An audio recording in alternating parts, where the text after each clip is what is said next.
Hello everyone. Last video में हमने discuss किया पार्ट्स ऑफ फ्लावर। उसके बाद टॉपिक था pre fertilization structure and events. उसमें डिस्कस किया था कि स्टेमन क्या होते हैं, फिर माइक्रोस्पोरेंजिया क्या होता है और उसमें पोलन ग्रेन्स का फॉर्मेशन कैसे होता है। अब हम आगे का चैप्टर स्टार्ट करेंगे।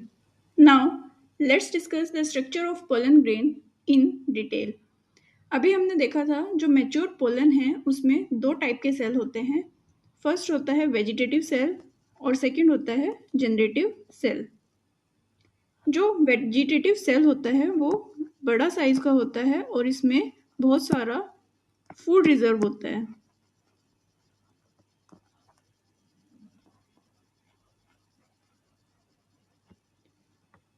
और इसका जो न्यूक्लियस होता है वो इरेगुलर शेप का ये न्यूक्लियस होगा। इसकी वेल डिफाइंड शेप नहीं होती है न्यूक्लियस की। जो जनरेटिव सेल है वो इस बड़े जो ये वेजिटेटिव सेल है इसके साइटोप्लाज्म, ये जो साइटोप्लाज्म है इसमें ये फ्लोट कर रहा है जनरेटिव सेल। यही जनरेटिव सेल आगे जाके डिवाइड करके क्या बनाता है, मेल गैमेट का फॉर्मेशन करता है।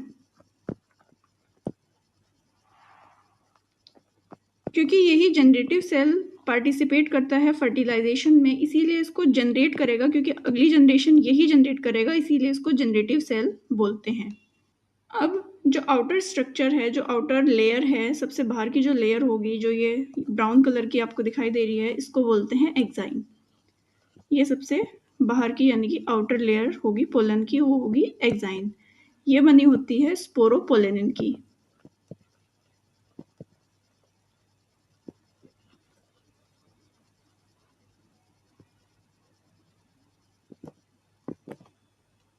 ये स्पोरोपोलेनिन एक ऑर्गेनिक मटेरियल है जो बहुत ही रेजिस्टेंट होता है, जिस पे कोई भी हाई टेम्परेचर या कोई भी हार्श कंडीशन में ये सरवाइव कर सकता है। कोई भी एंजाइम ऐसा नहीं है जो स्पोरोपोलेनिन को डिग्रेड कर सके। इस एक्साइन के अंदर की जो लेयर होती है, ये वाली जो लेयर आपको इसमें दिख रही है, इसको बोलते हैं इंटाइन। इसका याद करने ऐसे भी याद कर सकते हैं, इन मतलब अंदर की लेयर, इनसाइड जो लेयर होगी वो होगी इंटाइन। ये बनी होती है सेलुलोज की और पेक्टिन की।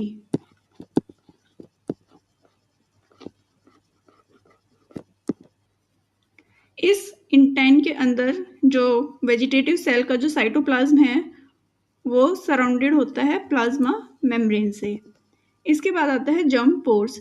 जो एक्साइन है उसमें ये छोटे छोटे जो पोर्स आपको दिखाई दे रहे हैं, इनको बोलते हैं जर्म पोर्स।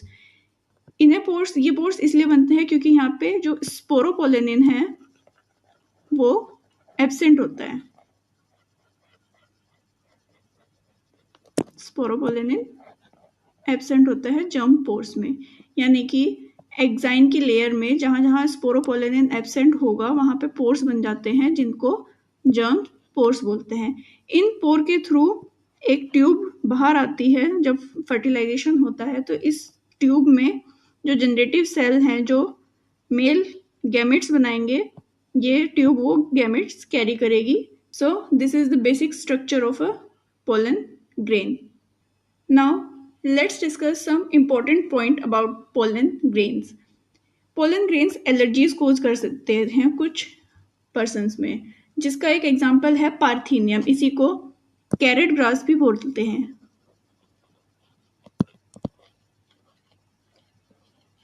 ये एक वीड है। जो वीट जब हम बाहर से ट्रांसपोर्ट किया हमने, तो उसके एज अ वीड ये आ गया था इंडिया में, और अब ये हर जगह पाया जाता है, जिसके पोलन ग्रेन्स एलर्जी कोज कर सकते हैं। दूसरा क्या होता है कि जो पोलन ग्रेन्स होते हैं वो रिच होते हैं न्यूट्रिएंट्स में। अभी हमने देखा कि जो वेजिटेटिव न्यूक्लियस होता है वो फूड रिजर्व होते हैं उसमें, तो फूड रिजर्व होगा यानी कि उसमें बहुत सारे न्यूट्रिएंट्स भी प्रेजेंट होते हैं। सो जो पोलन ग्रेन है वो एज अ फूड सप्लीमेंट भी यूज किया जाता है। थर्ड पॉइंट हम देखते हैं पोलन वाइबिलिटी के बारे में। पोलन वाइबिलिटी का मतलब होता है कि वो कितने दिन कैपेसिटी रखेगा अपने अंदर कि वो फर्टिलाइजेशन कर सके, यानी कि वो डेड नहीं होगा, उसके अंदर कितने दिन कैपेसिटी हो सकती है कि वो फर्टिलाइजेशन कर सके।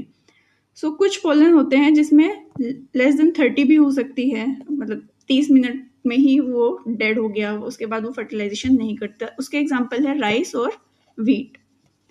लेकिन कुछ पोलन ऐसे भी होते हैं, अब पोलन के बाहर एक स्पोरोपोलन इनकी लेयर होती है जो कि टफेस्ट लेयर है, जो हार्ड मटेरियल की बनी होती है, जो रेजिस्टेंट होता है, वो इजीली डिग्रेड नहीं होता। तो कुछ पोलन जो होते हैं जो सेवरल मंथ्स के लिए भी सर्वाइव कर सकते हैं। इसके एग्जाम्पल है रोजेसी, यानी कि रोज फैमिली जिसमें रोज का फ्लावर आएगा। दूसरा है लेग्यूमिनेसी, लेग्यूमिनेसी को भी फेबेसी भी बोलते हैं, इसमें पी प्लांट का एग्जाम्पल आप समझ सकते हैं। और थर्ड है सोलेनेसी, सोलेनेसी पोटैटो फैमिली को बोलते हैं, इसमें पोटैटो आएगा, ब्रिंजल आएगा। इन सब के जो पोलन होंगे वो सेवरल मंथ्स के लिए वाइबल होते हैं। अब हम एक टेक्निक डिस्कस करते हैं जिसको बोलते हैं क्रायो प्रिजर्वेशन। क्रायो मीन्स होता है एक्सट्रीम कोल्ड।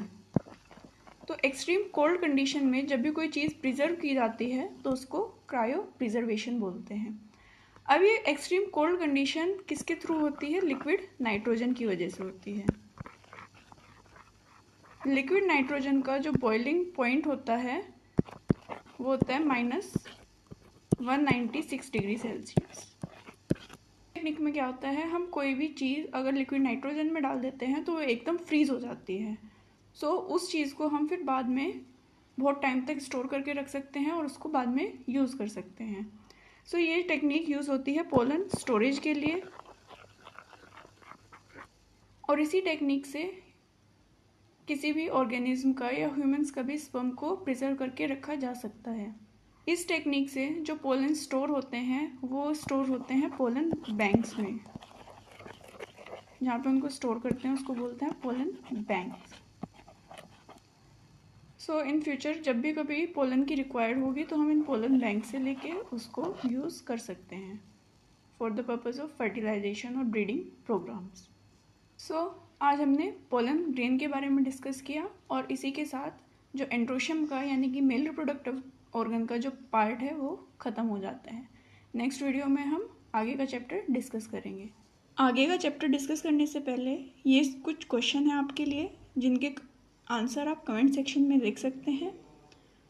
इन क्वेश्चंस को हम डिटेल में डिस्कस करेंगे नेक्स्ट वीडियो में।